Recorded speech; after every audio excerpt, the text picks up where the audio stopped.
Lundi 22 janvier, bonjour et bienvenue dans ce flash de la mi-journée. Le ministre de l'Agriculture, Marc Fesneau, est en déplacement à Saint-Hermine ce lundi. Alors que son dernier déplacement en Vendée en août concernait la grippe aviaire, il aborde cette fois-ci le sujet de l'eau.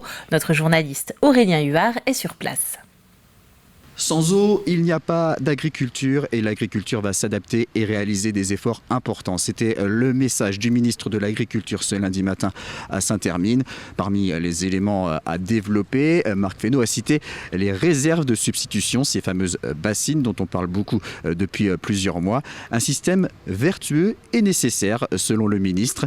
La réutilisation de l'eau est également un point qui a été souligné. Et en guise d'exemple, Marc Fesneau s'est rendu sur le site de traitement des eaux industrielles de la société Interplume à Saint-Hermine, des eaux qui sont réutilisées pour l'irrigation des terres agricoles. Le thème de l'eau était donc l'objet de cette visite ministérielle, mais bien évidemment l'actualité agricole nationale n'a pas pu être éludée. Le ministre a d'ailleurs été accueilli par quelques manifestants devant la mairie de Saint-Hermine, des agriculteurs en colère face aux charges financières mais aussi aux contraintes liées aux normes environnementales. C'est aussi pour montrer qu'on s'est mis au travail déjà sur ces sujets-là. Ça peut paraître long, mais nous serons dans ce quinquennat les premiers à avoir simplifié les règles de réutilisation des eaux pour les agriculteurs et pour les industries agroalimentaires. Et ça fait 20 ans ou 25 ans que certains attendaient. Alors, il y a une nécessité, c'est ce que j'ai dit aussi récemment, il y a sans doute une nécessité d'accélérer les processus. C'est-à-dire qu'il y a un moment, le trop-plein fait que les gens disent maintenant qu'il faut aller beaucoup plus vite.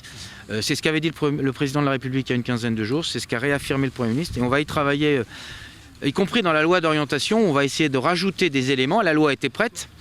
On a décidé de prendre un peu de temps, non pas parce qu'elle n'était pas bonne, mais parce qu'on peut sans doute l'implémenter, rajouter un certain nombre d'éléments de simplification qui donnera du crédit aux agriculteurs qui disent votre succession de normes, on ne la comprend plus et parfois elle est incohérente, donc on a besoin sans doute de faire ça. Donc ça vient aussi répondre, mais dans la continuité, parce que certains font un peu malheureusement œuvre de démagogie, il y a des choses qui mettent un peu de temps, il y a des choses qu'on peut faire tout de suite. Donc faisons tout ce qu'on peut faire tout de suite, accélérons sur un certain nombre de procédures pour améliorer le quotidien de vie des agriculteurs, et c'est comme ça qu'on essaiera concrètement de répondre à leurs attentes. Marc Fesneau qui a également présenté aux organisations professionnelles agricoles et aux élus un fonds hydraulique agricole, un fonds doté de 20 millions d'euros qui vise à remobiliser et moderniser les ouvrages existants, mais aussi développer de nouveaux projets autour de l'eau, car l'eau est une ressource qui se raréfie, même si ce matin, celle venue du ciel était plutôt abondante.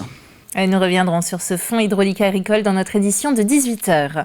8 entreprises sur 10 affirment qu'elles recruteront un poste du domaine numérique cette année. Alors que la Semaine nationale des métiers du numérique débute, en Vendée comme ailleurs, le marché du travail dans ce secteur est très dynamique. 61% des entreprises ont vu leurs effectifs augmenter ces 5 dernières années. On fait le point avec Colline Davy.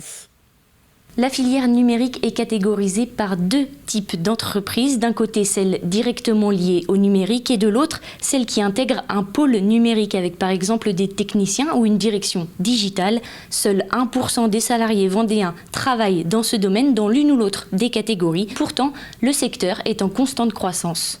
Les métiers les plus recherchés sur le département sont les suivants: l'étude et le développement informatique, la réalisation de contenus multimédia et enfin la maintenance informatique et bureautique.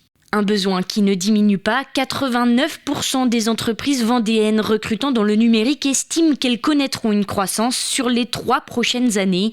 Contactée par téléphone, Mathilde Hamel, consultante pour le cabinet de recrutement informatique Externatic, explique. Aujourd'hui, les besoins sont encore présents pour les entreprises du secteur numérique, comme pour celles intégrant un pôle numérique. Mais le contexte commence à changer. Il y a davantage de candidats par rapport à l'an dernier.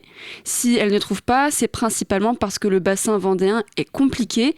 Certains profils qui pourraient être intéressants n'ont pas pour projet de venir s'installer ici. Sur le département, la formation commence à se développer avec des BTS notamment. Mais pour la formation supérieure, il faut aller à Nantes ou Angers. Certains étudiants reviennent à l'issue de leur cursus, mais pas tous. C'est là où on a des besoins, parce que les lycées aujourd'hui proposent des BTS autour du numérique qui sont déjà, on est très bien pourvus au niveau de La Roche-sur-Yon, agglomération, mais même en Vendée. Donc là aujourd'hui, ce qui manque, c'est les bachelors et masters. Aujourd'hui, on a une fuite de nos jeunes qui vont vers des formations sur d'autres territoires.